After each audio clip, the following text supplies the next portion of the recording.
ahead and begin. Should we start with some sort of introduction or something? Yeah, I suppose so. We're Alec and John from A Fistful of Vinyl on KXLU 88.9 FM Los Angeles.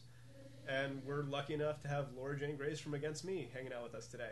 Thanks for having me. Thanks for coming by. Well, you came by here, actually. Exactly. This is my backstage, so... We can fight for it later. Thanks to whoever's room this is. We've been fans of your music for like a very, very long time, and the music taste on our radio show kind of circulates around this genre of folk punk that a lot of people would argue started with you guys in the early days. Okay. At least as it stands now, right? Yeah. Well, there were definitely bands, though, that inspired me that I feel like were the originators of folk punk. Like who? There was an artist named Seth, and he just put out like cassette tape recordings, and I feel like he was the first true like acoustic folk punk. When was he making music? This was like 1996, 1995, stuff like that. And then there's a band called The Apostles from the UK, and they were like around the time of Crass, Omega Tribe, that whole scene of bands, and they had like a real like hippie punk type thing to them, and they did a lot of acoustic stuff. Super cool. Mm-hmm. And then Chumbawamba too. I mean, Chumbawamba like straight up went acoustic or whatever, basically. And I feel like I took a lot of inspiration from them and their approach to music. Yeah, I mean, we've talked a lot about like the Violent Femmes being really responsible for starting that scene. Right. Yeah. All the way back to people like Willie Nelson and stuff. I was hugely inspired by the Violent Femmes. You know, like their debut record, I listened to repeatedly over and over and over and over again, and even Billy Bragg too. You know, like absolutely. Especially him, just as a solo like kind of punk performer. I feel like he was a real originator with that approach. Yeah, definitely. I mean, so I guess on the topic of this sort of folk punk style of music, a lot of the tenets that come along with that genre include like a very community oriented scope, a very like DIY or DIT mentality. Can you talk a little bit how that kind of played into Against Me in the early days, or how this sort of affected you guys starting out? Well, our sound was very much dictated by we were just working with what we had, like all I had was an acoustic guitar, so that's what I was going to play. And Kevin, who was the original drummer, he didn't have a full drum kit, so he had like a couple random pieces. He had a snare drum, and he had like a kick drum, and maybe one floor tom. So we were like, okay, well, we'll go out. We dumpster dove some pickle buckets and like taped drum heads on them and drilled holes in the sides to experiment with different sounds you could get out of it. And that was it. It was like we didn't have anyone else to play with in the band, so it was just going to be a two-piece. And those were the instruments we had, so that was going to be the sound. I mean, and there are lots of things that I wanted to ask you, right? As far as like musically goes, I think that the scene has changed a lot since you guys have been around. I mean, since like the days of Billy Bragg and people like that. Do you keep up with the folk punk scene? And like, I guess the genre title is so broad, especially now. Are you following people like Andrew Jackson Jihad or some of the smaller folk punk scenes, or how do you feel about the way that it's moving, some of that stuff? It's not like I listen to it exclusively or anything. Right. I love Andrew Jackson Jihad. We played with them tons of times, and I think they're great. And then I know that there's that band, Hooray for the Riff Raff, right? Would they be considered folk punk? Yeah. You've got that kind of Americana vibe to it. Right. Yeah. When sometimes the lines blur where I don't know. Most oftentimes, really, to be honest, though, if someone's out there advertising themselves as a folk punk band, it kind of turns me off, as opposed to it just being a punk band that has an acoustic guitar, I don't know. I feel like that sometimes the approach is taken of playing, like, power chords and doing the same strumming rhythms on an acoustic guitar as you would with an electric guitar in a punk band. I don't really like it that much then, if that's the approach, Yeah. But, I mean, I think one of the things that I've at least kind of realized about folk punk as a genre is as a sort of like taxonomy of it, it's way more inclusive than almost any other genre. Mm-hmm. And I think part of that comes from like the community-oriented, like, the way in which the music is distributed or made, or just like, hey, like, I'm some dude with a guitar who saved up a few $100s and bought like a really nice recorder, or like an okay recorder. I have a friend with a MacBook or whatever, and I put out this record. It's not that folk punk, but the way in which it was made, I think is, I don't know. I think that's a little bit more what folk punk is these days. Just like making something with kind of what you said, whatever means you have available, Right. and being passionate enough about what you're making to like release it in an imperfect state. Well, and that was also like going back to that, like I had a 4-track. My mom bought me a 4-track one year for Christmas, and so we stole some microphones and recorded, cassette tape demos. Then we'd steal cassette tapes and dub the cassette tape demos to give out to friends, and we'd photocopy inserts and lyric inserts, and did our own cut and paste artwork and everything like that. And a lot of it too, with the approach of what appealed to me was that, when the band started, it was very much a part of the protest movement and the activist scene, especially what was happening in Florida. So I wanted music that could be played at a protest, standing on a street corner or around, a campfire at a May Day gathering or something like that. So it had to be songs that, at their best, could be played with infinite number of arrangements, a full band or an orchestra or whatever, but at the very least could be just an acoustic guitar and vocals. Yeah. I love that, with like a very like functional purpose, like a very almost like a very modular purpose. Just drop this into any situation and somebody can make music and send a message with it. Mm-hmm. So what do you think about this idea of like punk and protest being so intrinsically connected, and how has that changed like as you've grown older? I know that in some of your interviews you said things like the line's gray as you get older, and like as you're younger there's a lot of black and white. Well, I think that punk rock started out as protest music, and It started out as rebellious music, and there were bands that definitely took a more like angsty nihilistic approach to that, like maybe with the Sex Pistols. Yeah, sure. And then there was bands that took like a very more direct political angle with commenting on specific issues, like Crass being the best example of that. Mm-hmm. And as punk has continued to exist as a genre or whatever, there's definitely bands that have no politics about them that are considered punk bands or would play punk style music. But I think that for me, punk music has to be about politics. It has to have something to it, some kind of substance. And even if that's coming from a personal angle of like lyrics that, I don't know, the personal can be political. Yeah. It doesn't have to be like fuck the system this and smash capitalism that. It can still be a political thing to just talk about the way you feel as a person in society. Yeah. So I want to ask about.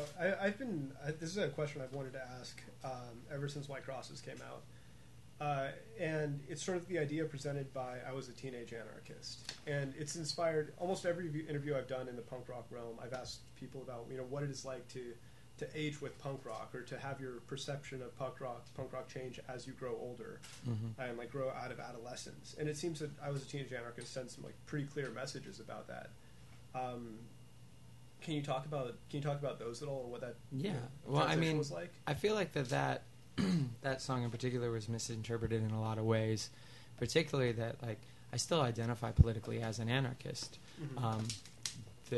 The past tense of the song is that I'm no longer a teenager. I'm in my 30s, but there was a lot of things that I recognized as I got older growing up in the punk scene, where I saw that like in some instances it wasn't really about politics, and it was more people about being into a lifestyle, and with anarchism in particular, you should be able to say fuck anarchism, nothing should be above criticism, and there's so many anarcho-purists out there who are like, no, anarchism has to be about this, and you have to do it this way, and if you stray from that, then you're no longer an anarchist, which is just, that doesn't make any sense. For me, like, I was always attracted to those politics because I want to be an autonomous, free-thinking individual, and I want, to make up my own mind about the way I feel about things. I think one real turning point for me was when I was maybe like 22 or something like that, or it was when we signed to Fat Records. Like Fat Records was a label that I grew up listening to bands on it. Like NoFX was like the third show I ever went to. And so when we got the chance to be on Fat Records, which was an indie record label that was owned by a husband and wife, who was a punk, who plays in a punk band, to me, I saw no like political contradiction to that, and I thought that a lot of the criticism we got was people saying that you're mixing capitalism and art, as if that somehow like Planet X Records' version of capitalism wasn't as bad as no ideas or as fat just because it was smaller and they weren't making as much money. They're still charging you a price to buy a record and making some kind of profit from it. So realizing after a point, like, a record label is a record label is a record label. It's just on different sizes, and some do better, some things better, some do other things worse, like, was a turning point for me. And then the criticism we got for signing to an indie label was, like, mind-blowing, you know, and that, like, included people coming to shows and physically trying to stop us from playing and, like, slashing our tires. There was an article written in Maximum Rock and Roll where the columnist told people to come out and pour bleach on our merchandise and to stop our shows at all cost, just because we had signed to Fat Records. And I remember, like, there was one moment we played a free show in New York, and this kid, who was the kid who slashed our tires, came out to the show and was, like, there to fuck with us again. And things got a little heated, whatever. We're standing out in the parking lot, and, like, it probably looked like there was going to a fight was going to happen. It was just everyone yelling at each other or whatever. And I looked over at the corner of my eye, and I saw his friend pick up a brick. And it was like, okay, you know, here we are. Everyone here is into punk, and everyone here is into politics, and they all like the same bands. And this person here will potentially bash my fucking brains out because my band signed to a larger punk label than we had previously signed to, all in the name of anarchist politics. Yeah. And a moment like that, it's just like, well, fuck it. Fuck you and fuck anything you think. You know, I just don't want any part of that. Like, I'll make up my mind, and I don't need to prove to anyone, you know, how valid my views are or anything like that, you know? The irony is, like, how much that sounds like fascism to me. Totally. You know, you aren't allowed to think for yourself, and if you're an anarchist, you should think for yourself. Yeah, right. When anarchy starts to become like a system, and there are people who start to decide on, like, what it means to be powerful, it becomes something that it shouldn't be, in my opinion. Right. Totally.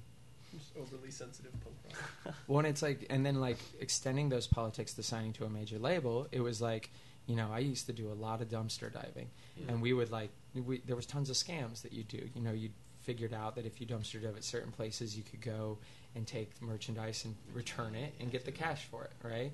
So I didn't see a difference between that and a major label being like, we're going to give you $1 million. You never have to pay it back. All you got to do is continue doing what you're already doing, but you're going to have a lot more resources to do it with. So I was like, sure, fuck yeah. Yeah, give me the $1 million. Fine, you know? I just forgot what I was going to say. That's okay. The response kind of floored me too. Something actually I wanted to ask about really quickly, just in terms of dumpster diving and stuff. I know that in another interview that I watched today that you talked about working for Food Not Bombs when you were in Florida, and there used to be a small chapter of Food Not Bombs out here that I worked for. What kinds of things do you feel like people can be doing nowadays? There are things like Food Not Bombs or like dumpster diving or trying to, you know, keep the community moving in a positive direction. I think activist spaces in general are really important. You know, there was one in particular in Gainesville, Florida, which was the reason that I moved to Gainesville, called the Civic Media Center, which is a non-corporate, volunteer-run, sorry, it's like a mouthful. It's a volunteer-run, non-corporate press library and, like, activist space. And so having that as, like, a hub for all kinds of groups to meet at, like, Food Not Bombs would do stuff out of there. You know, all kinds of women's groups would meet up there. And just whatever community activists would, it was a space, you know, for that to exist. And there was tons of literature to educate the community. So to have places like that, which I feel like there used to be a lot more of, I think it's important to keep those around, you know? Yeah, there's been a big fight recently. There's one in San Diego called the Shea Cafe. Yeah, we were in San Diego the other day, and they were, we played there for the first time we ever played in San Diego was at the Shea Cafe back in, like, 2001, and I heard that they just lost funding and that they're closing down. It's super fucked. It's a pretty major bummer. One of the bands that's, like, pretty close friends with our show, Sledding with Tigers, is, like, one of the primary activists down there, and I know they're hurting from the loss, but they're still fighting. I guess, okay, so taking this in sort of a different direction, so you guys released Transgender Dysphoria Blues. How's the writing process for that differed from, you know, your previous albums, and how do you feel like your writing process from this point forward will continue to, like, grow and evolve coming from this? I guess with every record you make, you got to push yourself to dig a little deeper. So, I mean, that was the only real difference in that. You know, because I started writing for that record the second I finished writing for White Crosses. And, you know, once you finish a record, you're kind of done digesting or chewing over whatever it is you're talking about on that record. So there's the moment of like figuring out, okay, well now what am I going to write about, and then like how can I push myself to do that better. So that's the only real difference, is figuring out how you can feel like you're continuing to grow and get better, as opposed to like phoning it in. Speaking of the writing process, I guess this is also in a different direction. With you coming out and all of this, and you said at one point that a lot of writing is something that is like happens really subconsciously. Has some of the taking or some of the meaning from the other songs taken sort of a different tone, or like are you seeing it through a new lens? Right, as an audience member especially, I feel like, oh man, there's all of this stuff in here that I didn't notice before, and even now it seems so obvious. The name is like, you know, against the self, right? Are you noticing stuff that you wrote in the past that is different now? Yes and no to some extent, you know, because like every Against Me record had songs that dealt with gender dysphoria, the way I was being affected by it. And at first they were just really masked and not very direct. Like the EP we put out in between our first record and our second record, The Disco Before the Breakdown, every single song is about that, you know, and like a line like, can you live with what you know about yourself behind closed doors? Like, that's talking about that. So it kind of got to the point where it was like, at first, you know, I was talking about it and then feeling like, well, no one is picking up with on this, so how far can I push it? And like, then also to a certain extent, it's starting to slip in subconsciously, where I felt like it was like my subconscious pushing me forward to deal with it. Like the song The Ocean was a song that like, it came in 15 minutes, you know, like I didn't think about what I was writing or what I was saying. Just all of a sudden, like all the words were there and all the chords were there. And when you're a songwriter, you kind of live for those moments where it's actually easy as opposed to having to work for it. But I felt really uncomfortable realizing what I was saying because it was really direct, and I just felt like I was outing myself. But again, no one picked up on it, you know? And so it just kind of was what it was, you know? Yeah, it's interesting because I remember hearing The Ocean for the first time, and then, you know, moving forward and having, you know, all of your big news drop, and then going back and listening to it again and thinking how clear it was, how perceptible it was versus everything else. And I guess from a listener's perspective, I think it's just sort of the trust that we place in the musician, that like we're not going to understand everything that's said, but we understand that everything that's said has meaning, or that there's like a value to every word placed on the page. Well, the listener should interpret it their own way too. You know, like I don't want to all the time like hand out like this is exactly what this song means. You should figure out what it means to you and how it relates to your life, you know? No, right. And well, I guess what I'm getting towards is like that you know, that famous line, like if I could have chosen, I would have been born a woman. That line, even outside of the context of you know, of transgender, still carries meaning, and it did before, you know, it was that context was applied to it. And I don't know. My question is, that's neat. I promised myself I wouldn't do that again, but Way to go. Remember that time you did that thing? Yeah, it was super sick. Way to go. This happens every interview. God damn We it. did it last time. Excuse me. Yeah, we interviewed Sean Bonnet a couple weeks ago, and like that was like 3 of our questions. So it was like, wasn't it awesome? Playing with Falco from McCluskey. How cool was that? Wasn't it super cool? I played with Falco before. It was really it super cool? Yeah, Was it- super yeah. cool. It was really neat. Because they're another band, man. I mean, McCluskey is a Yeah. band that really changed punk, in my opinion. Yeah, well, Future of the Left too. Like yeah, one absolutely. of my favorite bands. Yeah. Yeah, so it's cool that they're still doing the thing. So this interview in specific, kind of the catalyst for this happened in a really cool way, in that you were doing an AMA on Reddit. I was bored and at work. I shouldn't say that because somebody at work's going to listen to this. We're really engaged at work, paying attention to your job. I was on my 15-minute legally allotted break from work, and I basically wrote you a series of questions, and the last of which was like, hey, I do this stupid radio show with my friend, and we're not very good at what we do, but if you wanted to come hang out with us, that would be neat. You really sold it to me. I know, right? I mean, I think our It's bid easy is, to like. our bid is that we don't have high opinions for ourselves. But you're like, yeah, sure, like let's do that. And I think it's really cool that that's, you know, Reddit was sort of the catalyst for this happening. So in fair turn, I've petitioned some of the users of Reddit to, like, you know, write some questions that maybe we could ask on their behalf. Okay. And one of which, asked by Reddit user Flat Root Beer, actually kind of plays off something you were speaking about before. Can you talk a little bit more about your history with Planet X Records and like what that was like being on their label? Well, I mean, it wasn't much history, you know. Like, we knew Chris because he lived in Bloomington, Indiana at the time.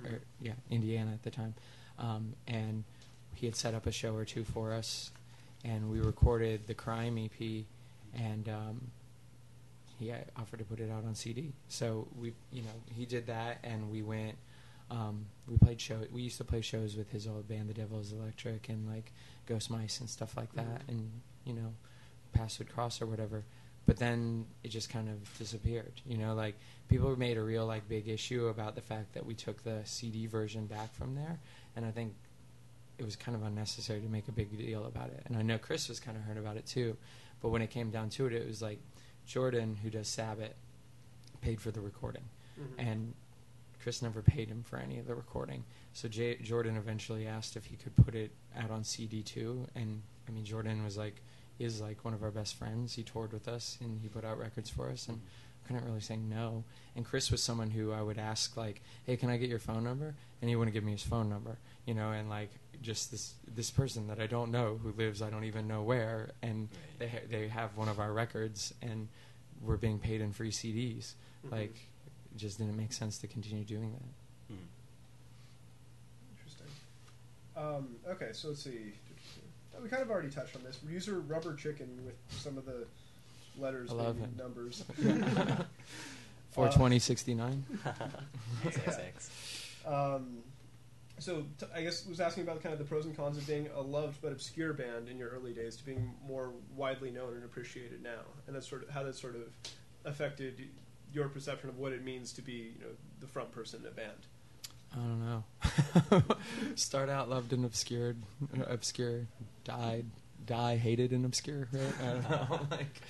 I don't know. I don't think about things in that context, really. I mean, it's hard to have perspective. To me, it's just like that's the way it works. You start out in a band, and no one knows who your band is, and so you have to go out there and spread your music around. And if you're doing it right, or you're any good at it, you hope that people are going to catch on. And I feel like we've had really modest success where every tour we've done, there's been progress made. Every record we've put out, we've grown a little bit, and it's not like we blew up all of a sudden or anything like that. I've been doing this since 1997. You know?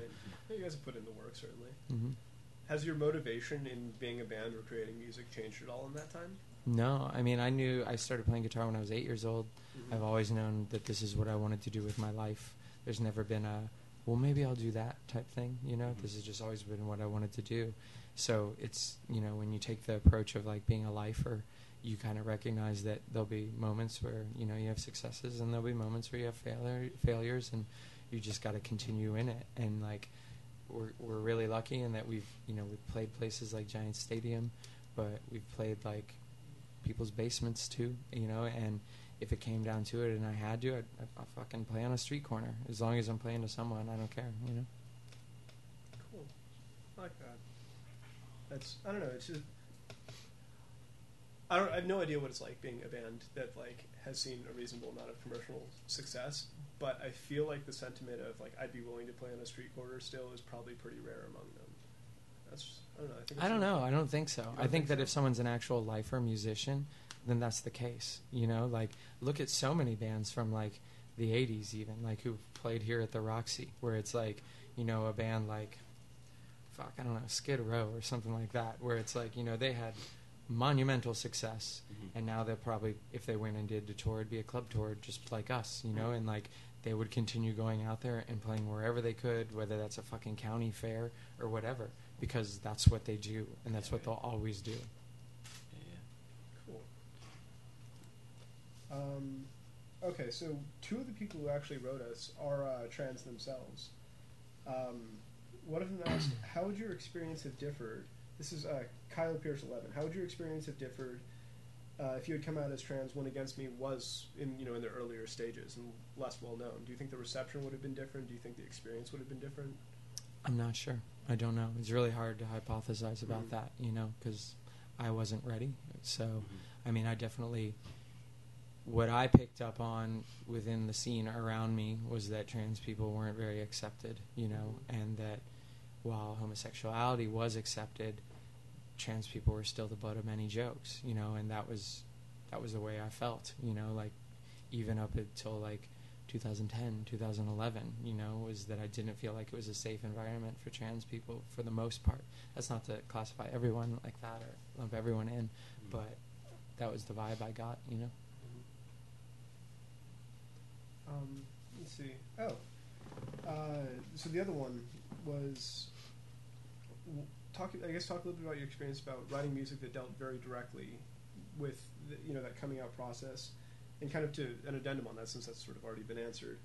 Do you still find like writing or performing songs like that cathartic, or did writing them complicate the transition at all? No, I mean, for me, writing this record in particular, it wasn't like I was having to sit down and think about what to write and push myself as if it was work or whatever. I was just writing because I was going through a lot of shit, and writing has been my way to deal with that. So I was writing to save my life. Like, that's what I needed. And then conversely, going out and playing the songs, now, and having the record out, it feels great, The point is trying to, like, take something that's negative and do something positive with it. What a crazy thing to have to, like you said about this album, it was so, like, natural in some ways and, like, so much about self-expression, and, like, for so long it sounds like you had to write music under this veil, and, like, to not be able to be genuine in a lot of ways or be, like, upfront, right? Totally, that must have been such a brutal writing process. Well, just even, like, as a performer, I had hit like, a brick wall where I wasn't having fun anymore because I was up there on stage looking out at the audience thinking, like, if these people knew who I really was or the way I really felt, like, would they still be here at the show singing along with me? Yeah. And so feeling that kind of disconnect, like, just sucked all the joy out of everything. Yeah, right. Well, welcome back. Thanks. I want to wrap this up just so we have enough time for a couple acoustic songs. Okay. And I love ending interviews with this question, but what's on your playlist right now, and what bands do you feel like deserve more attention than they've received so far than they're getting right now? What's on my playlist like right now? Like, what have I been listening to? Yeah. Over the past couple months, to name a few songs, there's this band Shovels and Rope. They have a song called Birmingham that I've listened to incessantly. There's an artist named Robin Hitchcock, and he has an album that came out, I believe, in 2006 called Ole Tarantula, and the last song on it is a song called New York Doll that's about the bass player from the New York Dolls, Robin Hitchcock. I fucking love that song. I listen to it all the time. I recently discovered Vic Chestnut, and I've been listening to a lot of Vic Chestnut. And then I'm trying to think. I went record shopping today. I got a couple things, but and I've been kind of like for the past year and a half straight, I've been listening pretty like constantly to Roland S. Howard, and that would segue into your question about what do I think deserves more attention. I think that Roland S. Howard is an artist that deserves so much attention, and like in particular his album Teenage Snuff Film I think is an absolutely perfectly executed record and just one of the best records ever made. Super cool. Mm-hmm. Cool. Do you have anything else you want to ask? One of the things I wanted to ask, which is like totally different, back to like some of the trans stuff. I did it. This gets sort of pretentious in some moments, but I did a lot of philosophy when I was in school, and I did a lot of like gender studies stuff with like reading Judith Butler and a lot of those sorts of people.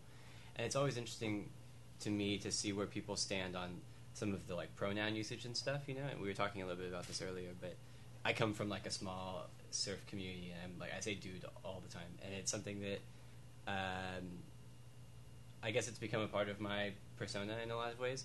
And I've always wondered how that is responded, or like when I say, "Hey man, how's it going?" Like where do you stand on this sort of fluidity of pronouns and their meanings, and like are you offended or turned off by somebody saying "man" to you now, or like where do you I feel like dude is pretty gender neutral in a lot of ways. Like, what's up, dude? I would say that to anyone, and same with man for the most of the time. Yeah.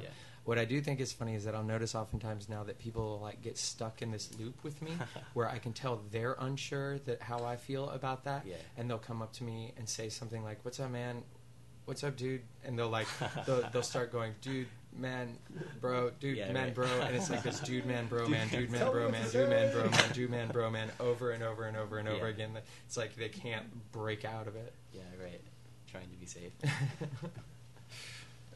Yeah, I mean, I guess that's. I mean, at least hopefully that comes from like a respectful place of like. Yeah, Yeah, no, it's right. just funny. I to just see don't wanna make because any they'll assumptions. like, you can tell they're like freaking out. Yeah, and yeah. It's kind of fun to watch them suffer. But Like, I Yeah, know it what's puts you in right, but I power. think all of these are wrong. Cool. Well, so yeah, do you want to play some music? Sure. Um, Yeah. do you mind if we get a quick station ID? Sure. yeah. Mm-hmm. I should probably write that down. I don't have the pen. I do. But I mean, you could just. What is it? So it's our show's A Fistful of Vinyl on KXLU 88.9. KXLU KXLU. 88.9. Yeah. Hey, this is Laura Jane Grace from Against Me, and you're listening to A Fistful of Vinyl on KLXU. KXLU, but I am going to use that other one. KXLU. Hey, this is Laura Jane Grace from Against Me, and you're listening to fuck a duck. Hey, this is Laura Jane Grace from Against Me, and you're listening to A Fistful of Vinyl on KXLU 88.9 FM. Best station idea. This is Use the whole thing. Yeah, all Just of it is bleep the 80 fuck a expletives. duck. Cool. Well, thanks for hanging out with us. This has been an awesome super interview. I awesome. hope we didn't make too big of asses of ourselves. Totally cool. Yeah. What do you? What's Cool. that? What do you think you're gonna play? How many songs did you want? A couple, think whatever you're two. comfortable with. Yeah. Too. Cool. Just if you did the whole show.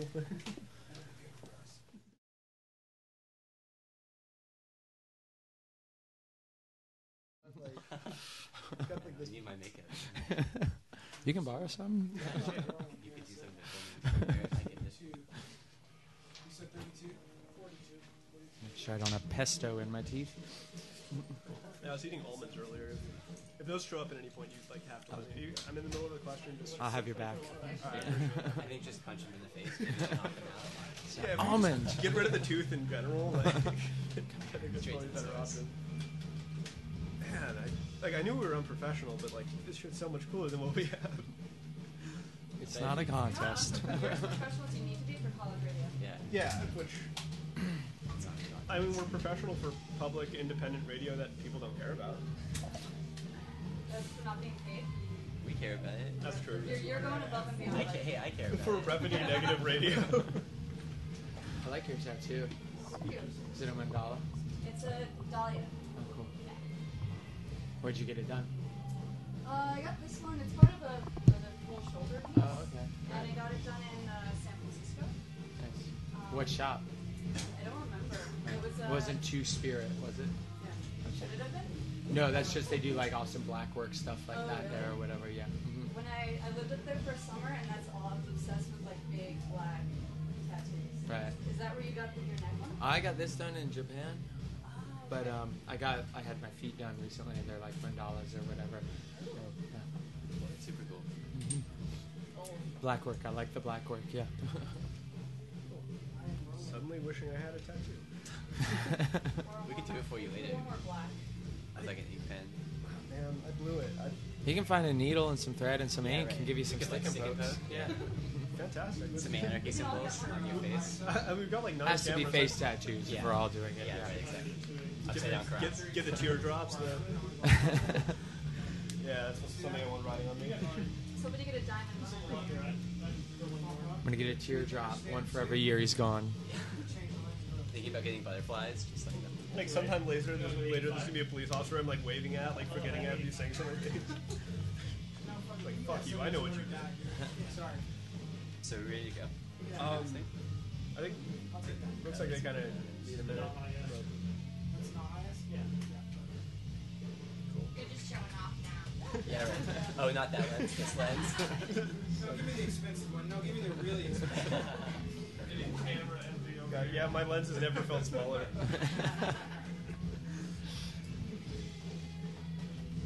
There are microphones that fuzz and like I don't know microphones that fuzz.